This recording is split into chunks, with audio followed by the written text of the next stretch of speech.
Welcome to Markets Now. I'm Michelle Rook with Mike Miner with Professional Ag Marketing, and we had a mixed day in both grain and livestock futures trade on Wednesday. Let's start off talking about soybeans, some double-digit gains after what I think 4 sessions where we've been lower in the soybean. So was it short covering, or were we following that bounce in the soybean oil market?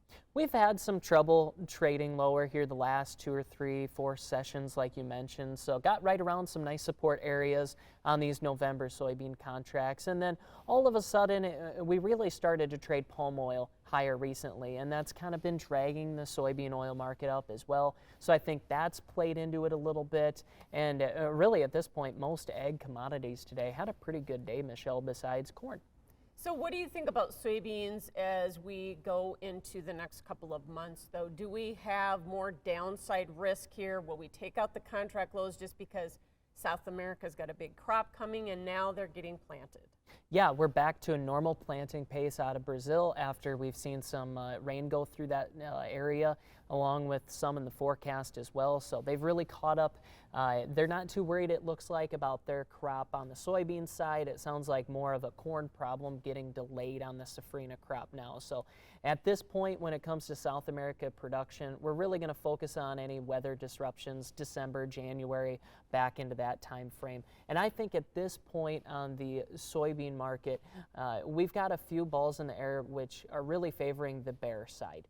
You've got an election coming up with Donald Trump supposedly in the lead right now in a lot of different polling, and that has really fared more the bear side historically, I think, on this soybean side. So I look for that to have a little bit of a downward pressure on the soybean market lately. You've got over 500 million ending stocks, and then you've got a soybean complex that's struggling to find demand. The corn side hasn't had that problem. The soybean side has. We have seen some recent demand from China, but they're already starting to switch over to Brazil as far as January, February, March, right? That time period? Last week, China bought over 50 cargo loads of soybeans, and the majority of those still came from Brazil. So we're getting a few here or there, which we normally would seasonally anyways from now. But after we saw the recent spike in basis out of the CIF or New Orleans type area out of the Gulf, at $1.50 over basis level, they're starting to price themselves out of that market globally. Yeah, not only are they more competitive, but is China worried about us putting tariffs on, and so they won't buy after January maybe? That's the billion-dollar question, right? What are they waiting for? Are they waiting until after the election to hold some leverage over us? I don't know at this point. I know on the corn side it sure doesn't seem like they need any stocks from us for this time frame. They're sitting pretty well on that side, and they're purchasing from Brazil, so for the time being it looks like they're in an okay position to wait. Yeah. Corn's heading back just a little bit today, despite the fact that we had some flash sales on exports, and soybeans and wheat were both higher. So why did corn fail today? I think we're really stuck around this 410 area on December corn. You start to dip closer to $4, you start to stimulate some of that demand. The ethanol's been decent, you've had decent exports, but mainly I think front loading.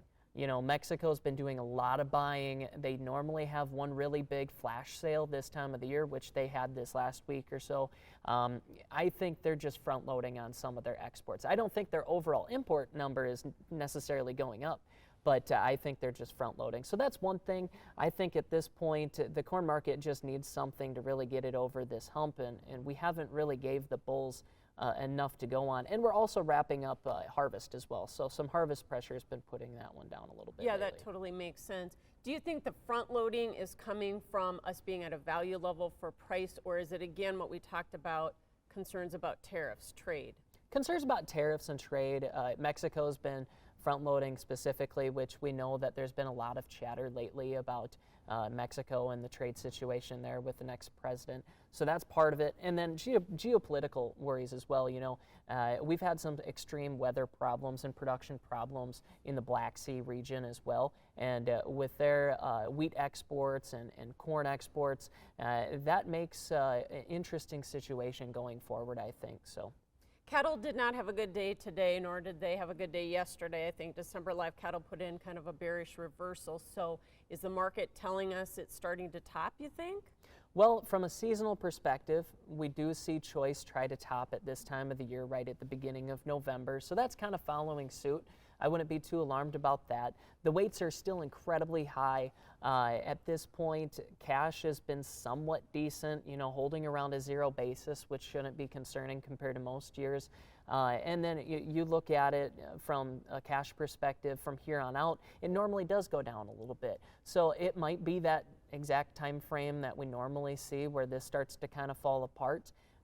We'll see. I think the end of the week will tell us a lot more. It's pretty early in the week yet to get a real feel on what cash is showing us. Yeah, we've had 7 up weeks in cash, and every time we think the market is going to set back, then cash pulls us up there. So that's going to be key this week. Do you think if the futures keep selling off, though, does that limit the cash market going up this week? I think it'll give them a reason to limit it, and I think it could start some panic selling because we did see some technically overbought positions on this cattle market, and I think that helped this little setback too. Okay, and hogs defying odds again, contra-seasonal rally. We made more new contract highs today. What is behind this? We've got great demand. We've got a great fundamental picture on the hog market right now. You've got cutout over $100, which is incredibly rare at this time of the year.